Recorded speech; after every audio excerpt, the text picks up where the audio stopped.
Bonjour à tous, aujourd'hui on parle de la Jump Festa. Alors déjà il faut rappeler qu'est-ce que c'est la Jump Festa.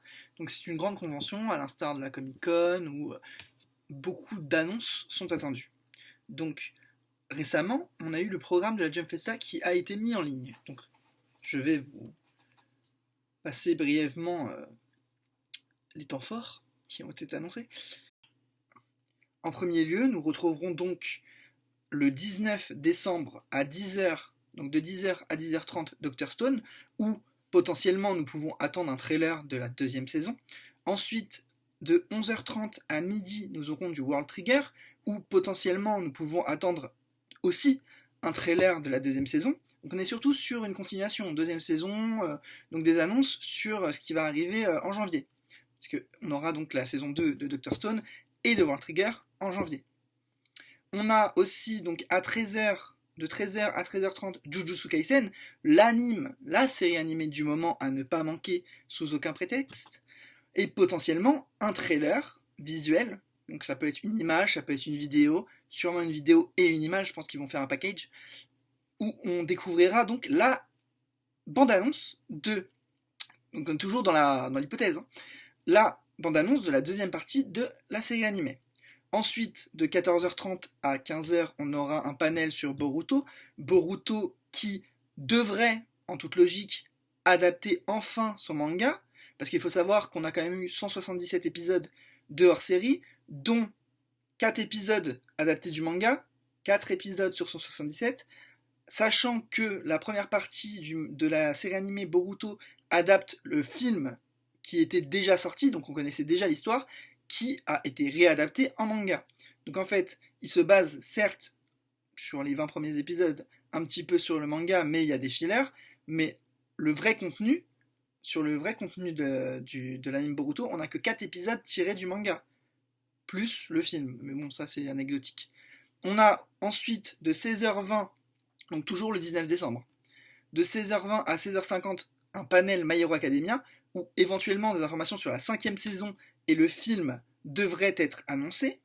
Donc on sait qu'il y aura un troisième film, on sait qu'il y aura une 5e saison, la 5e saison est prévue pour avril, le film est prévu pour l'été 2021 si je ne me trompe pas. Et donc maintenant on va passer au 20 décembre où de 10h à 10h30 on va retrouver World Harem, sûrement un trailer pour l'adaptation animée prévue en 2021. Ensuite de 11h30 à midi Black Clover, soit un visuel du nouvel arc, qui est donc l'anime Black Clover continue, soit une annonce que pas mal de fans attendent, ce serait le premier film de Black Clover, le premier film d'animation de Black Clover. Ensuite, de 13h30 à 13h, non, de 13h à 13h30, on a Prince of Tennis et donc probablement un trailer des nouveaux OAV, parce qu'il faut savoir que malgré le fait que Prince of Tennis se soit terminé il y a des années, il y a toujours des OAV qui permettent d'agrémenter l'histoire du prince du tennis. Ensuite, de 14h30 à 15h, on a eu Dragon Quest, sachant que Dragon Quest est revenu après 30 ans et que, comme je l'ai dit précédemment dans une de mes dernières vidéos, que Dragon Quest semble fidèle au manga. Donc l'œuvre Fly va avoir donc un panel au Jump Festa, sachant que, et là c'est très intéressant à rappeler, l'adaptation animée, la nouvelle adaptation animée de Fly a été annoncée lors de la Jump Festa 2019, il me semble. 2020, en fait, là, on va faire la 2021 en décembre, mais bon, en soi, la grosse annonce, c'était Fly. Ensuite, on peut donc parler du panel One Piece. One Piece qui arrive sur son milestone, on est bientôt au 1000e chapitre, donc on peut s'attendre soit à un nouveau film, soit à un message de l'auteur qui va décrire les axes à venir pour son manga, donc pour l'année 2021.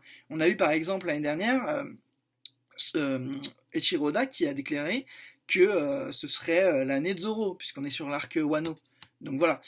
Ensuite, donc on a pas mal de rumeurs aussi, et c'est ça qui est assez différent des annonces, entre guillemets, c'est qu'on va repasser sur les rumeurs. On a Platinum End, donc une œuvre par les créateurs de Death Note, qui pourrait être adaptée en anime. Mashle, un manga comique dans la veine de One Punch Man et sur une histoire à la Black Clover, dans le sens où le personnage principal n'a pas de magie, qui pourrait aussi être adapté en anime.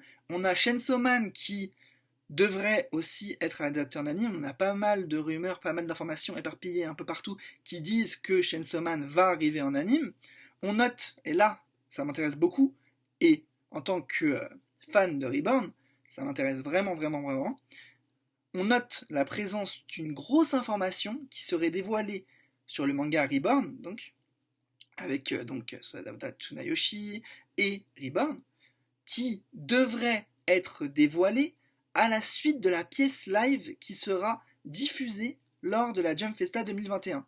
Donc, qu'est-ce que ça nous apprend? Ça nous apprend que Reborn pourrait avoir une annonce surprise qui pourrait être soit le manga, une suite du manga, le manga qui s'était arrêté sur une fin ouverte, ou bien une adaptation animée de la suite du manga. Et là, c'est très intéressant parce que ça fait 10 ans qu'on l'attend. Et comme je l'avais dit dans My Reborn Academia, donc la vidéo que j'avais faite, c'est une probabilité qui devient de plus en plus probable. Car on est sur un moment où le manga Reborn pourrait arriver par surprise et marquer l'année 2021. Enfin, l'annonce comme à la manière de Shaman King en fait. Ça pourrait vraiment revenir et on pourrait voir un nouveau studio aux manettes de Reborn. Soit un reboot, soit une suite. On est ouvert aux deux. Mais on aimerait bien un reboot complet quand même.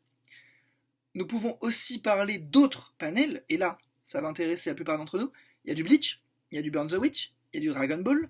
On sait qu'on aura du Dragon Ball Heroes et du Dragon Ball Super. On ne sait pas du tout si ça va être le nouvel arc du manga Dragon Ball Super ou un anime Dragon Ball Heroes complet, parce qu'on sait qu'il y a eu un anime promotionnel, mais on ne sait pas s'il y a eu un anime complet, parce que ce qui serait intéressant, ce serait justement de voir l'histoire de Dragon Ball Heroes, mais avec une cohérence, parce qu'il faut savoir que Dragon Ball Heroes, c'est un manga, et surtout des jeux vidéo exclusifs au Japon, qui sont spécialisés dans le fanservice.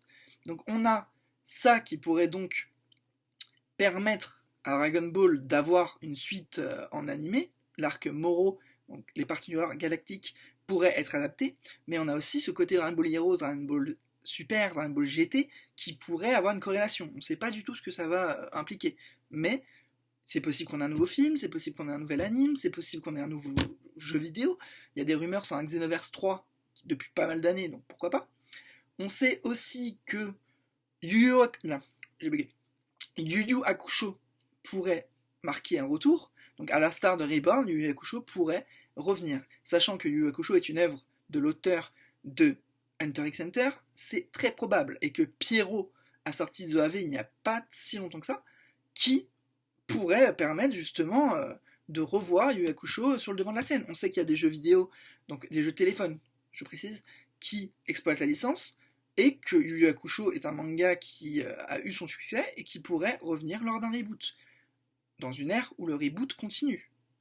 On sait que d'autres panels sont prévus, dont Moriarty. Donc Moriarty, c'est l'histoire du Némésis de Sherlock Holmes, qui a été adapté en anime récemment et qui aura 24 épisodes. Donc, Moriarty, vous pouvez le voir juste derrière moi, c'est le petit blond aux yeux rouges. C'est vraiment très intéressant dans la mesure où ils ont, dans la série animée, adapté le premier livre de Sherlock Holmes. Donc on est vraiment sur de l'enquête, sur un design intéressant, une histoire passionnante. Voilà, on est vraiment sur un très très bon manga. Plus dans le seinen d'ailleurs, c'est bizarre qu'il soit dans le Shonen Jump, mais bon.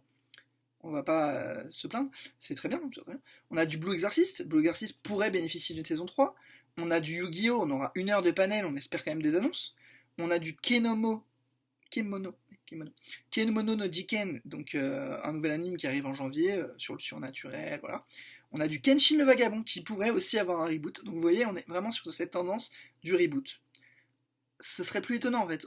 C'est très possible qu'on ait des reboots. Derrière moi, on a du Jigoraku qui pourrait aussi avoir une série animée. On a soit sur une adaptation, on est soit sur une adaptation de série animée, soit sur un reboot. On a du Kekai Sensen qui pourrait avoir une saison 3, on a du Etelia qui revient après des années, on a du Jikoraku, donc Hell's Paradise qui pourrait être adapté en anime, on a du Spy X Family qui pourrait être adapté en anime, on a énormément de possibilités. Autant que de personnages derrière moi. Donc on est vraiment sur un moment important, un moment de fin d'année 2020, et verra vraiment si l'année 2021 va permettre un retour des séries qui ont marqué notre époque, et aussi de nouvelles séries animées qui vont la marquer prochainement. Voilà, donc on va rester à l'affût bien sûr, et on a hâte de découvrir ce que la Jump Festa nous réserve. Merci d'avoir suivi cette petite vidéo à visée informative, et n'hésitez pas à vous abonner, à commenter, à donner des idées, à essayer de communiquer autour de cet événement qui représente quand même la pierre angulaire de la Japanimation dans la mesure où c'est le Shonen Jump. Donc on a vraiment des licences fortes comme Boruto, Jujutsu Kaisen, Kenshin le Vagabond, Dragon Ball, One Piece, Bleach, et etc. et etc. Voilà. Donc moi je vous dis à la prochaine et on va rester bien attentif à ce qui va se passer.